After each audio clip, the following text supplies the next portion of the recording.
Students, good morning. अपने first chapter में हम पदार्थ की अवस्थाओं में परिवर्तन इस भाग को पढ़ रहे थे और अपने लास्ट वीडियो के बाद मैंने एक सवाल छोड़ा था कि किसी ठोस के गलने की प्रक्रिया में तापमान समान क्यों रहता है। अगर तापमान समान है तो सोचने वाली बात है, जो ऊष्मीय ऊर्जा हम दे रहे हैं आखिर वो गई कहाँ। ये ऊष्मीय ऊर्जा बदल गई लैटेंट हीट या गुप्त ऊष्मा में। तो आज का हमारा टॉपिक है गुप्त ऊष्मा या लैटेंट हीट। लैटेंट हीट या गुप्त ऊष्मा दो प्रकार या टू टाइप्स की होती हैं। पहला संगलन की गुप्त ऊष्मा या लैटेंट हीट ऑफ फ्यूज़न, जो कि संगलन यानी ठोस से द्रव में लगने वाली गुप्त ऊष्मा है। दूसरा है वाष्पीकरण की गुप्त ऊष्मा या लैटेंट हीट ऑफ वेपोराइजेशन, जो द्रव को गैस में बदलने में लगती है। इसको समझने के लिए हम वापस से अपनी अवस्था परिवर्तन की दोनों स्थितियों को एक एक करके समझेंगे और देखेंगे कि आखिर लैटेंट हीट है क्या। तो बच्चों, सबसे पहले हम बात करते हैं लैटेंट हीट ऑफ फ्यूजन या संगलन की गुप्त ऊष्मा की।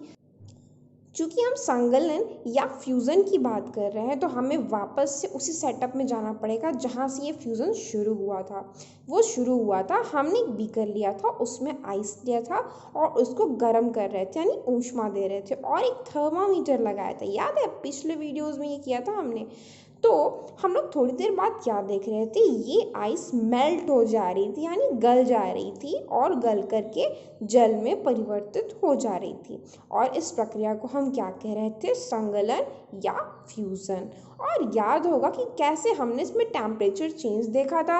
हमने देखा कि मान लो कि हमारी बर्फ़ 25 डिग्री सेंटीग्रेड से शुरू हुई थी, उसके बाद ये -15 डिग्री सेंटीग्रेड पे गई होगी, फिर -10 डिग्री सेंटीग्रेड पे, -5 डिग्री सेंटीग्रेड पे, और फिर ऐसे करते करते हम पहुँचे होंगे 0 डिग्री सेंटीग्रेड पे, जहाँ पे हमने पाया था ये 0 डिग्री सेंटीग्रेड क्या था तुम्हारा, मेल्टिंग पॉइंट या गलनांक। ये मेल्टिंग पॉइंट या गलनांक वह पॉइंट या वह तापमान था जिस पे ये बर्फ बदल करके जलीय अवस्था में चली जा रही थी। अब एक ऑब्जर्वेशन यहीं पे आती है और वो ऑब्जर्वेशन क्या है कि जब ये टेम्परेचर नापा जा रहा था तो पाया गया कि इस 0 डिग्री सेंटीग्रेड के बाद कुछ देर तक तापमान में कोई परिवर्तन नहीं हुआ। यानी जब ये संगलन या गलने की प्रक्रिया हुई तो तापमान बिल्कुल भी परिवर्तित नहीं हुआ, इस 0 डिग्री से आगे नहीं बढ़ा, जब तक ये पूरी की पूरी बर्फ किस में नहीं बदल गई, जल में। ठीक है, तो इसका मतलब इसी 0 डिग्री सेंटीग्रेड पे हमें आइस भी मिलेगा और इसी 0 डिग्री सेंटीग्रेड पे हमें वाटर भी मिलेगा। समझ में आई बात? इसी 0 डिग्री सेंटीग्रेड पे हमें आइस भी मिलेगी, इसी 0 डिग्री सेंटीग्रेड पे हमें वाटर भी मिलेगी। मतलब जब तक पूरी की पूरी बर्फ़ पानी में नहीं बदल जाती, तापमान में कोई अंतर नहीं आया, ये टेम्परेचर क्या है, रुक गया है। पर ऐसा हुआ क्यों? तो ऐसा हुआ क्यों को समझने के लिए हम वापस से अपने पीछे वाले कॉन्सेप्ट में चलते हैं। याद होगा, सॉलिड था हमारे यानी आइस के छोटे छोटे कण जो थे वो क्या थे, बहुत ही पास पास एकदम थे। ठीक है, उनके बीच में कुछ ना कुछ जो है कि अट्रैक्शन फोर्स था, इस वजह से वो एक दूसरे से जुड़े हुए थे। और ये भी याद होगा, जब हम इसमें हीट देते थे यानी ऊष्मा देते थे तो क्या होता था, इनके बीच में ये बॉन्ड टूट जाता था। इस ऊष्मा की वजह से इनकी काइनेटिक एनर्जी या गतिज ऊर्जा बढ़ जाती थी और इनके बीच का बॉन्ड टूट जाता था और ये चले जाते थे लिक्विड अवस्था या द्रव अवस्था में। इतना तो याद होगा ही मुझे लगता है। ठीक है, अब इसी को दोबारा समझते हैं। हमने कहा कि 0 डिग्री टेम्परेचर पर अब तापमान नहीं बढ़ रहा है, इसी ही टेम्परेचर पे हमें आइस भी मिल रही है, इसी ही टेम्परेचर में हमें बर्फ़ भी मिल रही है। आखिर ऐसा क्या हुआ कि तापमान नहीं बढ़ रहा? रीज़न ये है, हम जब इसको लगातार हीट दे रहे हैं, इसको माने किसको, आइस को या बर्फ़ को लगातार हीट दे रहे हैं, तो ये हीट कहाँ जा रही है, ये हीट अवशोषित हो जा रही है इन कणों में। क्या हो जा रही है, अवशोषित या एब्जॉर्ब हो जा रही है इन कणों में। और ये अवशोषित जो ऊष्मा है इसका उपयोग किया जा रहा है इसी फोर्स ऑफ अट्रैक्शन या जो इनके बीच में जो भी हमारा अट्रैक्शन या आकर्षण बल है उसको तोड़ने के लिए, ठीक है। जिसकी वजह से जब तक ये जितनी ऊष्मा दे रहे वो कहाँ जा रही है, इन सब में अवशोषित हो जा रही है, एब्जॉर्ब हो जा रही है। और जब तक ये टूट के एकदम दूर ना हो जाए ये ऊर्जा उनमें बनी हुई है। इसी वजह से टेम्परेचर जो थर्मामीटर में नापा जा रहा है वो क्या हो रहा है, बढ़ नहीं रहा, क्योंकि एनर्जी क्या हो जा रही है, एब्जॉर्ब होती चली जा रही है। थर्मामीटर की रीडिंग हमें नहीं बढ़ती हुई दिखाई पड़ रही। इसी वजह से 0 डिग्री सेंटीग्रेड पर आइस और वाटर दोनों मिलते हैं। और अब ये लैटेंट हीट वाली बात यहीं पर आती है। कैसे, बिल्कुल, क्योंकि हम हीट जो दे रहे हैं वो छुप गई। अब बोलोगे छुप गई, अरे छुप तो गई क्योंकि एब्जॉर्ब हो गई इन पार्टिकल्स में। हमें तो अब जो है कि वो अपने थर्मामीटर में दिख ही नहीं रही है, बढ़ते हुए तापमान के साथ क्या दिख रहा है हमको वो चेंज नहीं, तो ऊष्मा क्या हो गई, छुप गई। इसीलिए इस हीट को, जो भी हीट अब हम 0 डिग्री सेंटीग्रेड के बाद दे रहे हैं, यानी मेल्टिंग शुरू होने के बाद, गलना शुरू होने के बाद दे रहे हैं, उसको हम कहते हैं लैटेंट हीट या गुप्त ऊष्मा, ठीक है। ये लैटेंट वर्ड का मतलब ही होता है हिडन, छुपा हुआ। गुप्त का मतलब छुपा हुआ या कहीं पे जो है कि इसको हम प्रक्षुप्त वर्ड भी जानते हैं, ठीक है। तो ये लैटेंट हीट क्या हो गई, छुपी हुई ऊष्मा, जिसका उपयोग एक्चुअली में ये कण अपने आकर्षण बल को तोड़ करके दूसरी अवस्था में जाने के लिए उपयोग में लाते हैं। चलो फटाफट इसकी एक डेफिनेशन भी देख लेते हैं।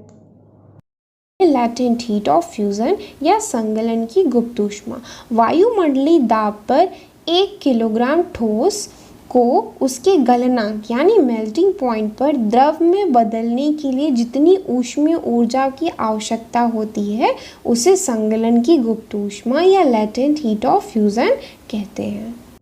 तो इतनी बड़ी डेफिनेशन पढ़ने के बाद क्या दिमाग घूम गया? अगर कुछ नहीं समझ में आया तो फिर से समझ लेते हैं। छोटी सी बात मैंने कही कि लैटेंट हीट या गुप्त ऊष्मा एक्चुअली में क्या है। जब हम 1 किलोग्राम, मान लेते हैं हमने स्टैंडर्ड कर लिया, यानी अपनी इस पूरी कंडीशन को हम लोग एक स्टैंडर्ड या एक मानक दे देते हैं, तो हम 1 किलोग्राम ठोस ले लेते हैं और 1 एटमॉस्फेयर यानी कि 1 वायुमंडलीय दाब रख लेते हैं। अब हमें सिर्फ और सिर्फ परिवर्तन कहाँ दिखाई पड़ेगा, टेम्परेचर या तापमान में।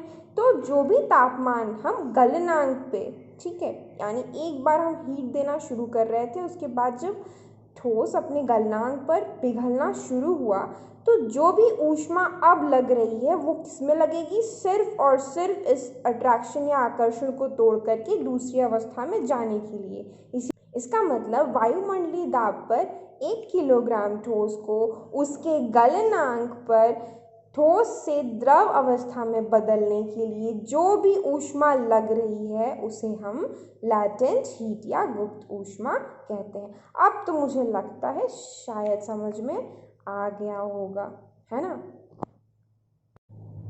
ठीक लैटेंट हीट ऑफ फ्यूजन या संगलन की गुप्त ऊष्मा की तरह हम देखते हैं वाष्पीकरण की गुप्त ऊष्मा या लैटेंट हीट ऑफ वेपोराइजेशन। ये वेपोराइजेशन या वाष्पीकरण की प्रक्रिया की गुप्त ऊष्मा है। इसमें हम लोग जब लिक्विड को बॉयल करके उसको हम लोग गैसियस स्टेट में चेंज करते हैं, यानी गैसीय अवस्था में ले जाते हैं, तो हम यहाँ पर भी वही सेम चीज़ पाते हैं कि 100 डिग्री सेंटीग्रेड के बाद थर्मामीटर में टेम्परेचर नहीं बढ़ता है। ऐसा क्यों? बिल्कुल उसी जैसे संगलन में देखा हमने, वाष्पीकरण में जो भी 100 डिग्री सेंटीग्रेड के बाद हम तापमान देंगे वो तापमान उपयोग में लाया जाएगा इस लिक्विड को गैस में चेंज करने के लिए। इसी वजह से जो भी ऊष्मा हम दे रहे हैं वो क्या हो जा रही है, जा कर के छिप जा रही है लिक्विड या द्रव के अणुओं में। इसीलिए इसे हम कहते हैं लैटेंट हीट ऑफ वेपोराइजेशन या वाष्पीकरण की गुप्त या छुपी हुई ऊष्मा। इसकी भी डेफिनेशन जल्दी से देख लो। लैटेंट हीट ऑफ वेपोराइजेशन या वाष्पीकरण की गुप्त ऊष्मा वायुमंडलीय दाब पर ही 1 किलोग्राम द्रव यानी लिक्विड को उसके क्वथनांक यानी बॉइलिंग पॉइंट पर गैस में बदलने के लिए जितनी ऊष्मीय ऊर्जा की आवश्यकता होती है उसे वाष्पीकरण की गुप्त ऊष्मा या लैटेंट हीट ऑफ वेपोराइजेशन कहते हैं। इस बार की डेफिनेशन उतनी गोलमोल तो नहीं लगी होगी। इस बार की डेफिनेशन में भी सीधी सी बात कही गई कि जब हम लोग ये लिक्विड वाले जो है कि स्टेट में अवस्था में है तो जो भी हीट हम इसको दे रहे हैं वो हीट कहाँ चली जा रही है, एट 100 डिग्री सेंटीग्रेड के बाद ये इनमें एब्जॉर्ब हो चुकी है और एब्जॉर्ब होती चली जा रही है। उसी को हम कह रहे हैं लैटेंट हीट ऑफ वेपोराइजेशन और ये लिक्विड स्टेट से गैस स्टेट में जाने में उपयोग में लाई जा रही है। यहाँ पर भी हम लोग लेके चल रहे हैं 1 kilogram of liquid at atmospheric pressure यानी वायुमंडलीय दाब पर 1 किलोग्राम लिक्विड को जो उसके क्वथनांक या बॉइलिंग पॉइंट में जो ऊष्मा का उपयोग करके हम उसको चेंज करते हैं गैसीय अवस्था में उसे हम कहते हैं लैटेंट हीट ऑफ वेपोराइजेशन या वाष्पीकरण की गुप्त ऊष्मा। अब हम इस ग्राफ को समझने की कोशिश करते हैं जो कि लैटेंट हीट को एक ग्राफ के माध्यम से समझाने का प्रयास है। इसमें देखो ये है तुम्हारा y एक्सिस, ये है तुम्हारा x एक्सिस। ठीक है, हम लोग जो है कि मैथमेटिक्स में ग्राफ बनाना सीखते हैं तो x एक्सिस और y एक्सिस। x एक्सिस और y एक्सिस में y एक्सिस पे हम दिखा रहे हैं तापमान, x एक्सिस पे हम दिखा रहे हैं हीट या ऊष्मा। ये दोनों का ही मान इधर बढ़ेगा यानी इधर से इधर जाने पर ऊष्मा का मान या उसकी जो भी वैल्यू होगी वो बढ़ेगी और इधर से इधर जाने पे तापमान या टेम्परेचर का मान या उसकी वैल्यू बढ़ेगी। ये तुम ग्राफिकल मेथड मैथ्स में जानते हो कि कैसे ये वैल्यूज़ रखी जाती हैं। तो अब हम ग्राफ जब प्लॉट करते हैं यानी जब हम लोग सॉलिड को लिक्विड में, लिक्विड को गैस में चेंज कर रहे हैं तो हमें कुछ इस तरीके का ग्राफ मिलता है। अब इस ग्राफ का मतलब क्या है, ये ग्राफ हमें ऐसा क्यों दिखा? देखो हम सॉलिड को जो है कि ऊष्मा देना शुरू किया यानी ऊष्मा की वैल्यू बढ़ रही, अधिक से अधिक ऊष्मा दे रहे हैं तो सॉलिड धीरे धीरे धीरे, ये माइनस में टेम्परेचर था, धीरे धीरे धीरे धीरे एक पॉइंट ए पे पहुंचा जहाँ पे तापमान हो गया 0 डिग्री सेंटीग्रेड। ठीक है, यही 0 डिग्री सेंटीग्रेड तुम्हारा मेल्टिंग पॉइंट है किसका, सॉलिड या ठोस का। इसी पॉइंट के बाद टेम्परेचर देखो बढ़ नहीं रहा है, टेम्परेचर सेम इसी लाइन में बना हुआ है, कोई भी इंक्रीज नहीं है। ठीक है, और ये जो पॉइंट बी है ये पॉइंट तुम्हारा दिखाता है लिक्विड, यानी जितनी ऊष्मा हम देते जा रहे हैं वो सब जो है कि तापमान नहीं बढ़ा रही है। देखो ऊष्मा दे रहे हैं, ऊष्मा अभी भी बढ़ रही है हमारी। ठीक है, यहाँ पे Q2 Q1 से ज़्यादा है।